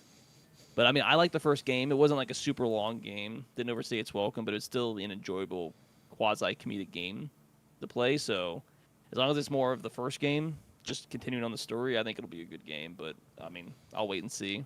All right, so there we got I with look a forward lot to of the announcements. I guess we should get to some of the awards. Good start off with some of those. I guess we'll start off with the big one. Astrobot won Game of the Year. To much contention with Mark. I thought there were only 3 games that should have won it: either Metaphor, Rebirth, or Wukong. The other 3 games, one, Elden Ring's a DLC, Astrobot's a platformer, living off. I of still don't nostalgia, understand your take on. I don't understand your take on why does it matter if Astrobot's a platformer? I don't understand the take on. Because I just don't think it's a good. It falls short. You don't think it's a good game? It's a good game, but it's not better than Wukong or Metaphor. 2 games I actually have played. Metaphor is amazing, but it's like Astrobot's also a fantastic game. So I don't know. I mean, like What's the narrative in Astrobot? What's the narrative? Yeah, you play as Astrobot and you get through the game. It's a 3D platformer. Exactly. It's just a platform. There's no story to the game. It's just living on nostalgia. It's a good game, but you're living on a prayer, dog. All these other games except for Balatro are better games than that. See, I don't know, because you told me during the live, you're like, a 3D Mario should never win another Game of the Year. You told me that. Shouldn't. And I'm like, are you kidding me? The narrative doesn't exist in those Super Mario games. Odyssey it's just a platformer. Which was nominated for Game of the Year that year. And deserved to win. It deserved to win. That's a 10 out of 10. That's a 10 out of 10 game. Like you need more than game mechanics. Like you need narrative, story, something that it does something else. Like it's not a rounded game. I don't think that it's wrong in winning. I just think personally, for me, what it would have been Rebirth first, would have been Metaphor second, Astrobot third, Black Myth fourth. I haven't played Black Myth, but I have enough faith in you and other people I talk to. I want to play it. Can't be friends anymore. Hey, shut up! I said I'm going to play it because it came out on PS5 with a physical, so I'm going to get it. Then again, I still stand by it. I would not have put Elden Ring's DLC. I wouldn't put that there either. Or Astrobot. I wouldn't have put either of those 3 games in Game of the Year contention to begin with. Balatro and Elden Ring. Elden Ring was ridiculous. Elden Ring is on a whole other level of being ridiculous because it's a DLC of a game that requires you to own the base game to play. This is not a new game. This is DLC to an old game. Which is why I'm surprised it didn't win, to be fair. Because arguably... Yeah, because they're pushing this other... I'm like, oh, this is why this is Game of the Year contender, because they're pushing this new Elden Ring game. Didn't need it. Elden Ring alone, the name sells. You didn't need to be Game of the Year to get people to watch. Like I disagree with that whole concept, but Astrobot's just a platformer. There's no story to the game. It's just, ooh, this is cute. Oh, remember these other games? Oh yeah. I'm a journalist who knows nothing about games. I'm just going to vote on something. The one good thing about Astrobot winning is that it was actually a Japanese developed PlayStation game, which never happens. We don't get any Japanese developed PlayStation games anymore. They moved their headquarters over to the US. Aren't all of these games other than Balatro non-Western games? Like Astrobot, Wukong, Elden Ring, Final Fantasy, Metaphor, aren't these all Eastern developers essentially? Balatro's not even a game made here. Game, but it's not from an Eastern developer. It's the only probably. It's from a Indian developer or something. So I don't think based out of the U. I thought it was based out of the U.S. or Canada or something like that. Let me look up Balatro. But I'm pretty sure every other game was developed by Eastern, whether it was Chinese for Wukong, or Japanese or something like that. Regardless, yeah, I mean, yeah. So that doesn't mean anything to me. I didn't think it was Game of the Year contention, and it just felt like, because you saw it in the Gamer's Choice. It's Canadian developed game, so yeah. Yeah, I don't know. You saw it in Player's Choice, which went. I didn't agree with everything that made the final cut, but essentially Player's Choice came down to Shadow of the Erd Tree or Wukong, and Wukong beat it. And then just media who doesn't know anything about games just picked the safest, non-controversial one to pick because it's the only one that they probably it was easy enough for them to beat because we know journalists suck at playing games. This was a terrible one, I thought, as far as game direction. Astrobot won Best Game Direction too, which I think Metaphor should have won that. Game Direction. that game is so unique. There's no story to direct the game with Astrobot. It's just living off nostalgia and other Sony IPs. And then best narrative, Metaphor won, which it should have won that, I think, out of the games there. Best art direction, Metaphor again, which I agree with, has a very unique art direction with it. Best score in music. You do notice there's one thing, like Astrobot's nominated for like every single thing here. Yeah, I know. Even in stuff it probably shouldn't be in. Oh, well, I'm PlayStation sorry. probably has like some sort of backing behind the Game Awards that we don't know about. What game won score and music? Do you know? Final Fantasy Rebirth. Yeah, I'm sorry. I thought Stellar Blade got shafted on one of the 2 awards it was nominated for, and this It had really good have won Best music. There's actually a vinyl coming out for Stellar Blade. I can't remember the last time I listened to video game music, and Stellar Blade blew it out of the water. Dude, Rebirth. I've been listening to Rebirth's music, and it's really good. It's not often there's a game where I listen to the music outside of the game. Like, that doesn't happen often. But it's one of the only other ones outside of the Game of the Year that I kind of vehemently disagree with the way they went. Not as much for this, but I was like, Stellar Blade had some fantastic... Because a lot of its music is also has vocals with it as well. It's not just score. Yeah. It's score and vocals as well. And it fits the theme of what you're playing so well. Best audio design was Senua's Saga, Hellblade 2, which is the Ninja Theory game. Best performance, Senua's Saga, Hellblade 2. I thought it should have gone to the Brianna White for Rebirth for this one. Yeah, for sure. It did so good. I was so afraid that Outlaws was going to win this game, and I'm like, nah, the game's just trash. Oh, Sorry. yeah, absolutely not. Innovation and accessibility was Prince of Persia: The Lost Crown. What does that even mean? Accessibility for people with disabilities or something. That's what I thought, but how did that win? They just voted for a game. Let's be fair. They weren't looking into anything like that. It's just I don't know, pick which one you want to pick. Games for Impact was Neva. Never even heard of it. Another like meh game award. Like, doesn't even really matter. Best ongoing game, Helldivers 2. Best community. This is where probably the Shadow of the Earth DLC should have been in. What, best ongoing game? It wasn't DLC. It wasn't even nominated. Yeah, that's what I'm saying. Like that. This is where that DLC would have made more sense. Yeah, for sure.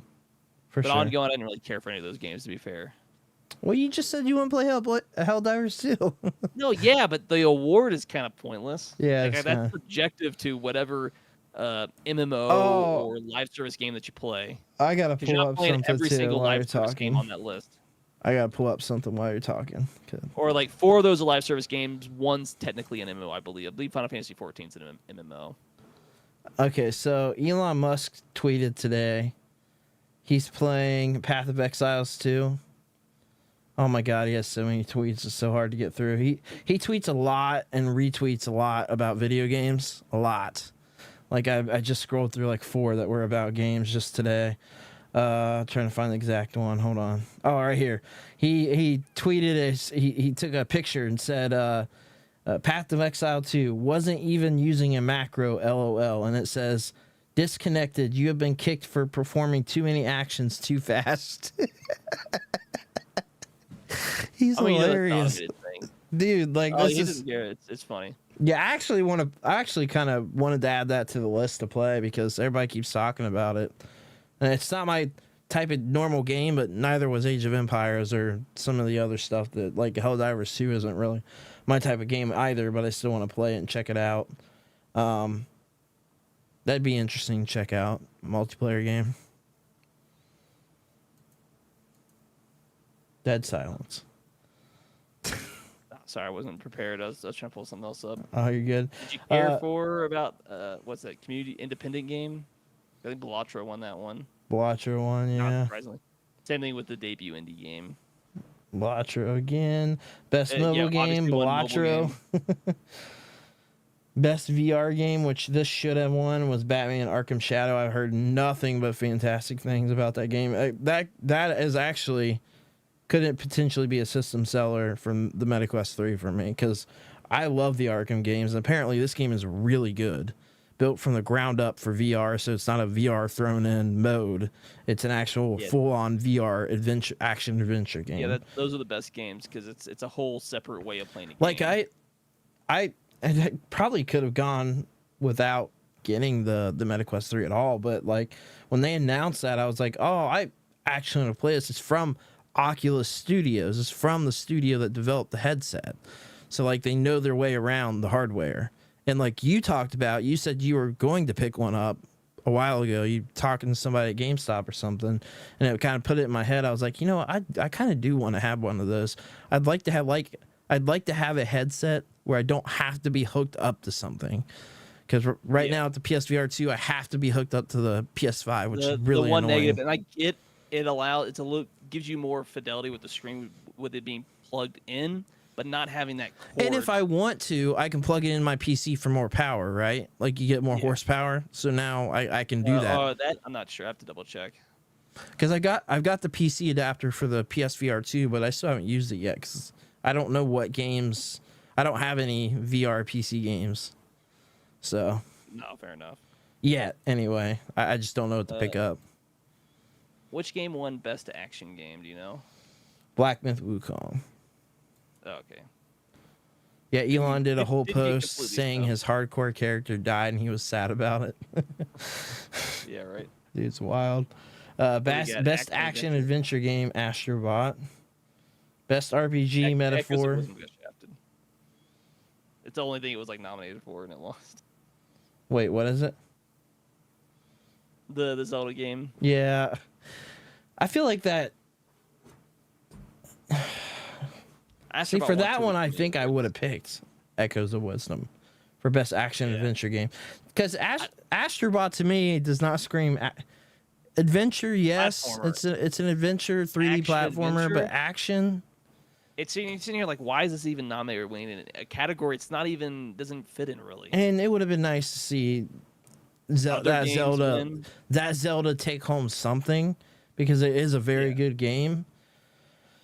But because it's not a mainline Zelda game, the industry doesn't care for it. That's the other problem with this.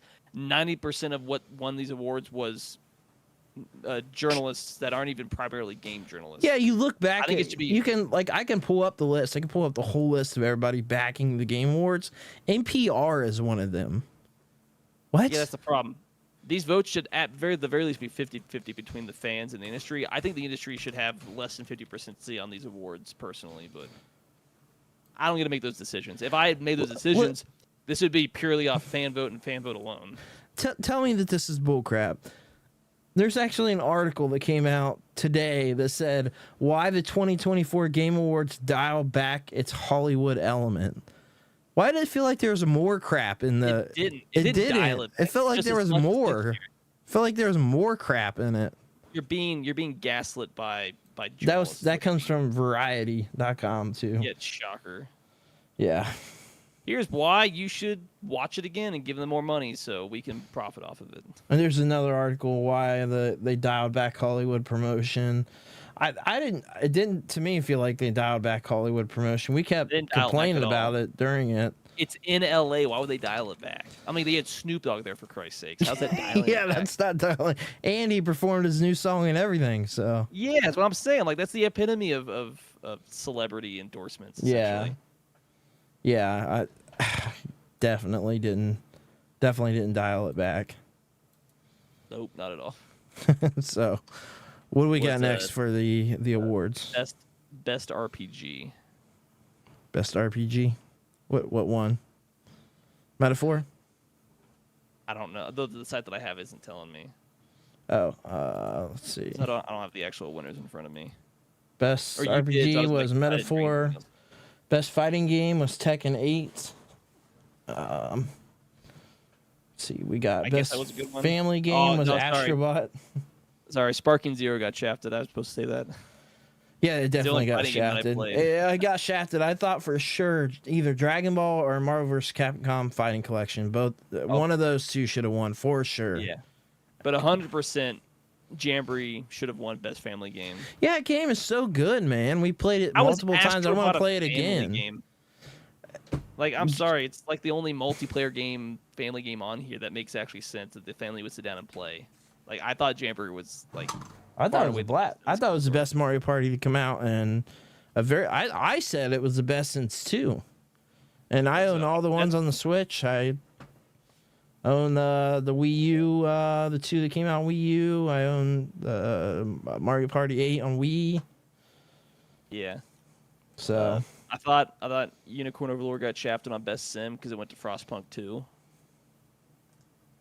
But I mean, that's probably just me being biased. No, I think it should have won. Yeah. Sports. I didn't care for the sports racing. I don't even know which one won. Probably what F1 or something like that. Which one won that one?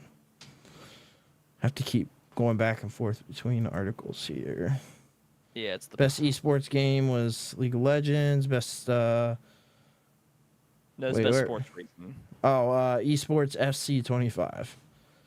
Best multiplayer game Helldivers 2. Best adaptation, oh my god, was Fallout. Are you kidding me? I could believe that. If realistically it came down to Arcane and Fallout of that whole list, it's one of those 2 games. I heard nothing but bad things. Knuckles though, bro, was really good. I didn't watch it. It was really good. I didn't watch or read anything. But the Tomb Raider one was. I mean, okay, I guess it's not that like I'm not like that shocked. Fallout was good. It's just like I didn't care for it, but like this one really came down to it was either gonna be Arcane or Fallout. Like to be fair, yeah. Especially when you deal with what the critically rated, and you're dealing with critics that are deciding who wins this. It's gonna be one of those 2. Yeah, I guess. So either of those 2 would be fine. I'm to be honest, I'm really surprised they didn't go with Arcane. But nah, I'm not. I mean, yeah. Not shockingly, most anticipated game, which I think is a stupid award. Of course, it went to GTA. But I'm like, I think this is a stupid award. What game are you most hyped for? And then it is an abject failure. How many games have been like that? Oh man. Okay. Content creator, queso. I don't know any of these guys. A lot of people were like content with that. I got it. Yeah, best esport went to League of Legends. Not shocker there. It's also a super toxic game. What best esport athlete I think went to Faker, which is not surprising. He's like the most popular, well-known esport player globally. Yeah. And he just won the League of Legends Worlds this past year, I think, for the first time in a while or something like that. Oh, really? Whether it was this year or the past year or something like that, he'd won their Worlds recently. Okay. I don't know who won the esports team. Yeah, I don't know either. There's 3 League. Which I think T1 is what Faker's a part of for League. There's a Counter-Strike and then a Dota team. So, I mean, which one is more popular? Yeah. And then obviously the player's choice went to Black Myth Wukong, which I did think was funny because it's either gonna be Wukong or Erdtree, but technically Genshin Impact, Wuthering Waves, and Zenless Zone Zeros are all like mobile game gacha games essentially. I mean, you can play them on the other platforms, but they're technically those 3 are gacha games that 100% were voted for with the like probably people from like China, Hoyoverse games, and stuff like that. Yeah, essentially. Wild. What else we got? I think that's all the awards at that point. Okay, so we had some other news stuff trying to find that popped up today. Did you have anything that you had that pulled up from X? No, I didn't. I mean, that's like the bulk of all the news that was, people were talking about this week. So, well, I'll try to pull up this stuff from today. I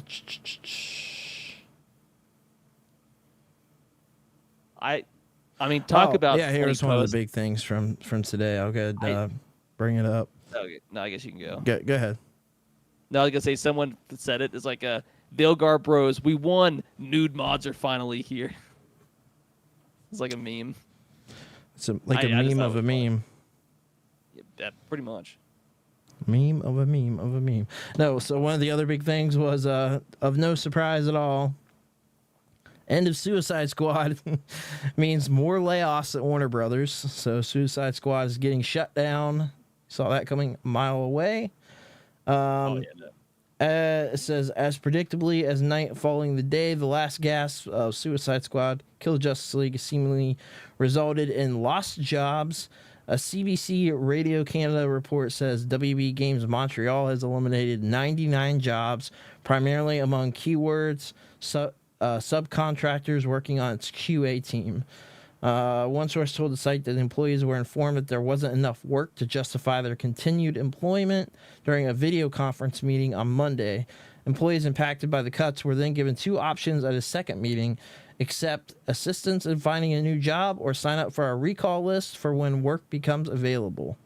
The report says roughly 240 keywords employees work as subcontractors at WB Games Montreal, while Suicide Squad Kill the Justice League was developed by Rocksteady. WB Games Montreal is also credited for additional work on the game.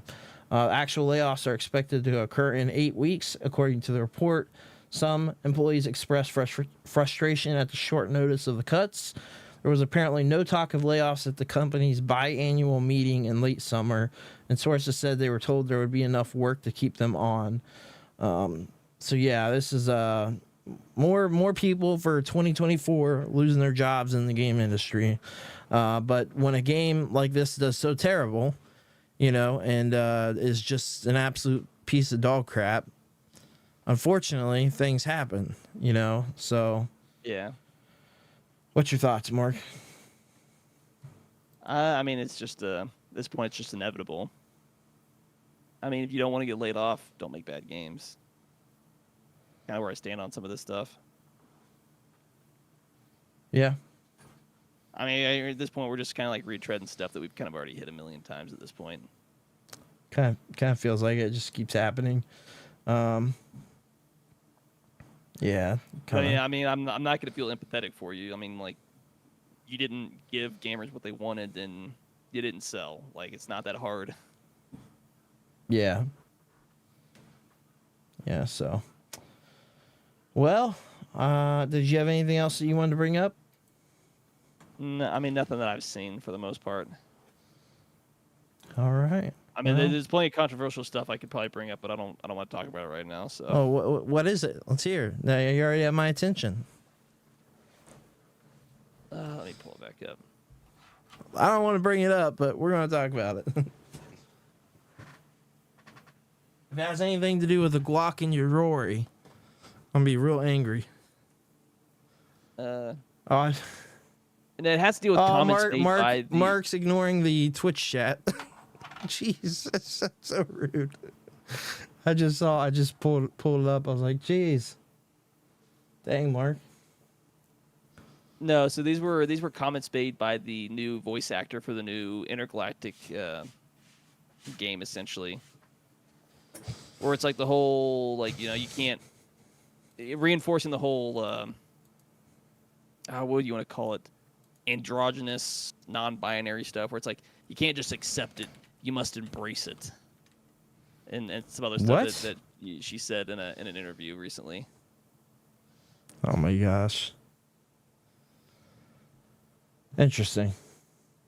You must embrace it. I'm sitting here. I'm like, you're giving people that already had fuel to say, "Oh, this is a DEI game," to be like, "Oh, 100%. Why would I ever want to buy or support this game?" And we will not be buying this game. So I'm saying about things where that. it's just like, hey, maybe you just need to not stop saying stupid things to give people ammunition to go after your game. Yeah, I mean, it seems make it fail. Yeah. That's all I've been saying at this point. Yeah, for sure. And then there was one other thing that I wanted to bring up. I'm trying to find it here on X real quick.